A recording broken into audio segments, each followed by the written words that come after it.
ഇനി അവിടെ എഴുത്തിക്കാഫി ഇരിക്കുമ്പോൾ വെറുതെ ഇങ്ങനെ പോയിരിക്കുക എന്നുള്ളതല്ല, ഒരാൾ വെറുതെ പള്ളിയിൽ പോയിരിക്കുക എന്നുള്ളതല്ല, അവിടെ ഇരുന്ന് ഖുർആൻ ഓതുക, പ്രാർത്ഥിക്കുക, ദിക്റുകളിൽ മുഴുകുക, നല്ല നല്ല കാര്യങ്ങൾ പ്രവർത്തിക്കുക, അതിൻ്റെ ഭാഗമാവുക എന്നതാണ് എഴുത്തിക്കാഫിൽ ഏറ്റവും കൂടുതലായി ഉണ്ടാകേണ്ടത്. അവിടെ പോയി മറ്റു കാര്യങ്ങളിൽ ഏർപ്പെടുക എന്നതിനല്ല.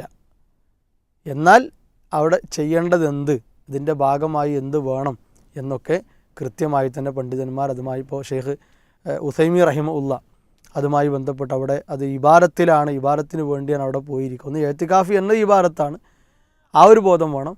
രണ്ട്, ഇബാദത്തിലായിക്കൊണ്ട് തന്നെ പല ഇബാദത്തുകളും ചെയ്യാനാണ് എന്ന ഒരു തിരിച്ചറിവ് ഉണ്ടാകണം.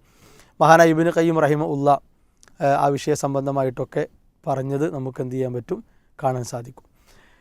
ഇനി അതുപോലെ തന്നെ ഇവിടെ എന്താണ്, നമ്മൾ ഒന്ന് നോമ്പ് കാലങ്ങളിലാണ്, നോമ്പ് ഉള്ളവനായിക്കൊണ്ട് നോമ്പിൻ്റെ ദിവസങ്ങളിലൊക്കെയാണ്, നോമ്പിൻ്റെ രാവുകളിലും പകലുകളിലുമൊക്കെയാണ് എഴുത്തിക്കാഫിൽ എന്ത് ചെയ്യുക, കൂടുതലായിട്ടും വിശ്വാസി സമൂഹം ഉണ്ടാകുക.